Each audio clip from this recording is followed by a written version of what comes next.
Hey everyone, welcome back to my channel. So today we're going to be talking about 7 things that I would do differently if I had to do it over again. And I was back in my 20s, right? If I had to do it over again, and that's a tough question, because there's a lot of things I would do differently. In fact, I got to be honest with you, if I had to make a list, it probably would be more like 30 or 40 or 50 different things, right? Things that I would do differently.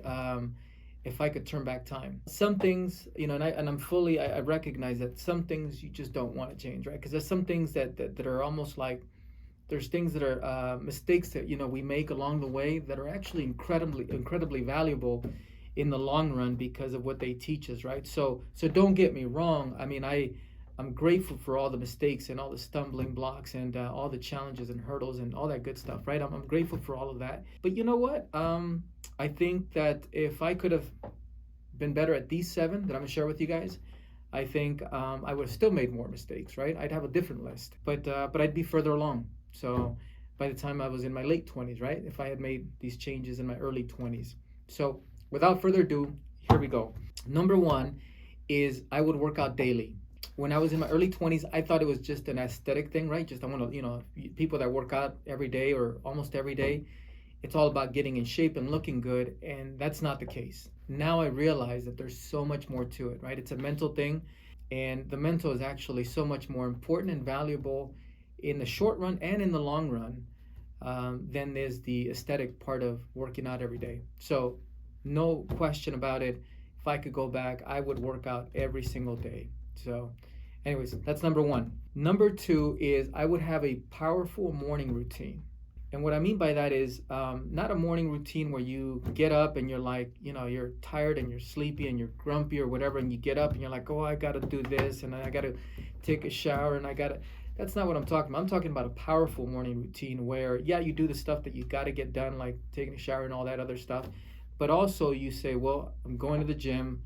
I'm going to read for 5 minutes or 10 minutes or read a page out of a book. I'm going to take a cold shower. I'm going to read something out of the Bible, right?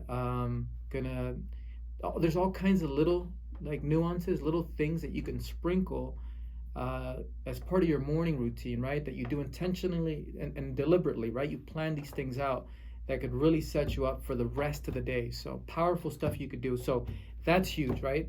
Morning routine. And we can create an entire video, some point down the line, and I can tell you guys about my morning routine and why it's so powerful now and how that's helped me. But for now, we'll just leave it at that. That's number 2.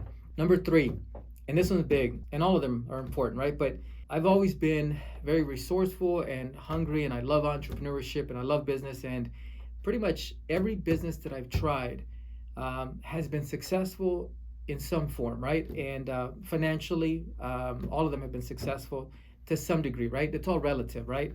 Just to give you guys an example, I had a venue, right? And that venue was pumping out 40 to 50,000 a year cash flow, positive cash flow, right? On a yearly basis. That's a successful business. It's not massive, it's not life-changing, but it's just a little, some passive income, right? And I had every business that I tried when I was in my 20s, I was successful with, right? Starting from the very first one, right after I graduated, I started landscaping and construction business. But here's my point. Diversify your profits. And what I mean by that, and I know that there's some people out there that are telling you the opposite, right? And it's your call. You're going to have to make the decision. But hear me out, right? For why I think you should diversify your profits. So what I would do is these businesses were successful. They'd make a bunch of money, and I would just pour it all back into the businesses. And I kept doing that over and over. No diversification, right? I didn't invest in anything else. And some businesses were more lucrative than others, right? So if I had to do it over now, I'd say no. Set aside some money, 10, 20, 30%, put it into something else. I don't like stocks, but if that's your thing, put it into stocks, right? If you want to put it into crypto, put it into crypto, right? Or a portion of it into crypto and a portion into gold and a portion of it into, I don't know, some other like a franchise, right? That requires very little work, maybe like a Sodalicious or something like that. But diversify your profits, because if things go wrong, right, as they often will, right, as every one of us sometimes learns, right, like the poem, at least, if things start collapsing, if you've done a good job, you've diversified, and not everything will collapse, and you'll be left with something, and you'll have something to show for all your work and sacrifice and effort and all your investment of time and energy, right? So I would say diversify a little bit, definitely reinvest in your business, maybe the bulk of it reinvested, but definitely leave some for other stuff, like diversify. That would be my advice to you guys. It is your decision. That's number 3. Number 4, very important, pick the right boat. And what I mean by that, and Alex Hormozy talks about this. He says, look, it's not about how hard you're rowing, it's about being in the right boat. And when he first said that, when I first heard that, he got me to really start thinking about it and reflecting. And when I was in my 20s, I got into all of these businesses if I had to do it over, I would not have gotten into those businesses, right? Because it's an equation, right? There's time and energy and resources you have to invest into a business. And then you got to look at the other side of the equation. What am I getting out of it? Not just short term, right, immediately, but long term.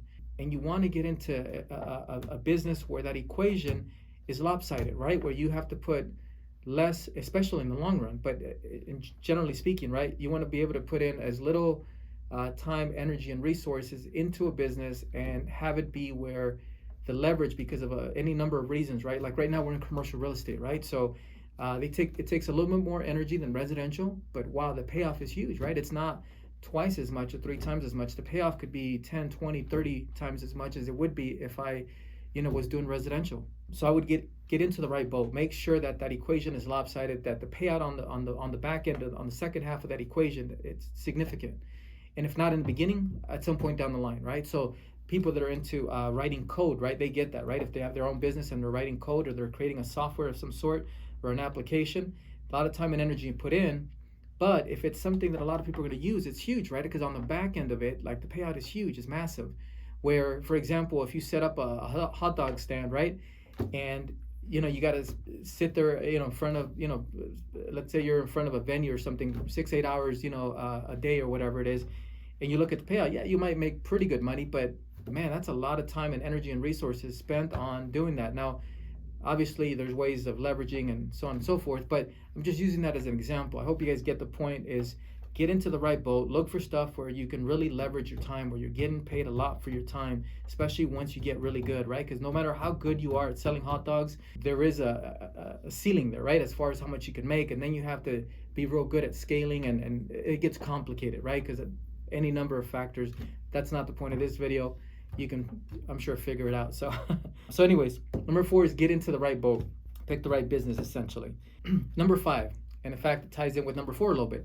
Number 5 is whatever business you get into, like make sure that you can leverage and automate your business and do it as quickly as possible. Like already before you get into it, start thinking like that. And there's also, especially nowadays, there's tons of like systems out there, right? Systems and processes and consultants and people you can talk to, and you can have a virtual assistant out abroad, and there's just so much out there, right? But start with the end in mind. Don't, like, before you get into the business, already start thinking and start planning out and mapping out, how am I going to leverage and automate this business so I can step away from it, and how quickly can I step away from it? So I think going into it, you should already have a game plan, not getting into the business and then trying to figure out how to automate it, right? So that's number 5. Number 6, incredibly important. This could have changed my entire life if I was a little bit better at this. Study human nature. I was very naive, generally speaking, right? When I was in my 20s, very trusting, and I paid a heavy price. Those of you that watch my channel, you guys know, I paid a heavy price because I failed to study human nature. Study people. Understand why people do certain things. What does that gesture mean? What is that, if somebody did that, why did they do that, right? Or why did they go around your back? Or why did they lie to you? Or, any number of things, right? Study human nature, incredibly important. And it's both positive and negative, right? So it's in the sense that you can study human nature in a positive way, where you learn to work with people, you become a bit better leader, and you learn how to inspire and motivate people. But also, you get to catch early on, right? A little bit sooner, you get to see, right? You get to understand other people's mindsets, right? And you see why there's certain people you should not trust. And I'll be honest with you guys, despite the fact that I've spent a lot of time and energy studying human nature now, right? After the fact, I still make mistakes. So it's something, it's an ongoing process, right? And you'll never be perfect at it, but man, it is so worth it.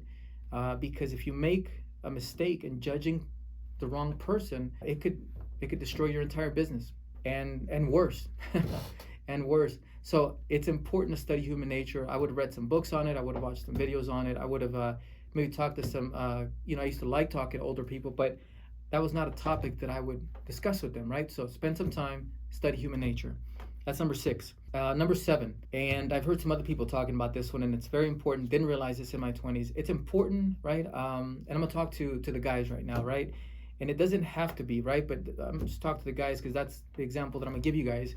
I think it's important for guys to have, right? The guys that are entrepreneurs that are out there in their 20s and they got these goals of becoming millionaires or billionaires or retiring by the age of 30 or whatever, right? Like big lofty goals, right?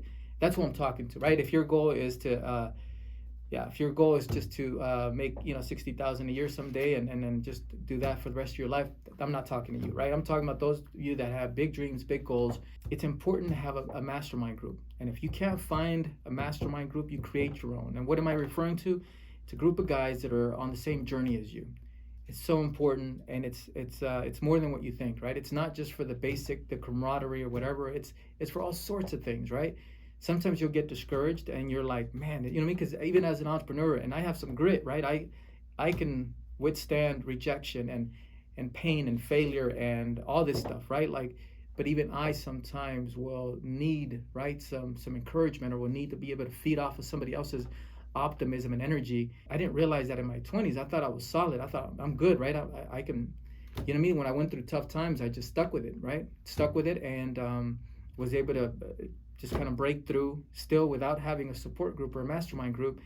But man, had I had a mastermind group, a group of guys that I could trust, that I could go to and have conversations with, the solutions would have came to me, I think, right? I would argue much sooner. Better solutions would have came to me, and in fact, I avoided altogether a lot of major mistakes that I made with my businesses. So it's incredibly important. I didn't know that in my 20s, and so let me tell you, start your own. Easy to do. If you do it, just study, what the basic principles are, right, behind a mastermind group. Put it together and put it in writing. Present it to a few people, right? You might have to present it to 20 business owners, but I think most of them are going to be very receptive to it, right?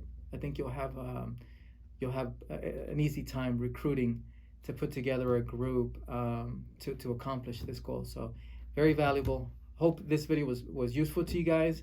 Those are the 7 things I would do differently. Like I said, this list could easily be 30 or 40 different things. And even if I had, had learned these 7 things, so just so you guys are prepared, even if you do incorporate all these 7 right here, and you had to go make your own list 10 years from now, you're gonna have a list as well, right? Because there's always room for improvement, and there's always ways you could have done things better. So don't get discouraged though if you do make mistakes. That's part of being an entrepreneur. Enjoy it, right? Take it for what it is. Look for the seed of an equal or greater opportunity in every single mistake, and hope this was useful. I enjoyed making the video. Hope you enjoyed it as well and learned something. So look forward to seeing you guys in my next video. Take care.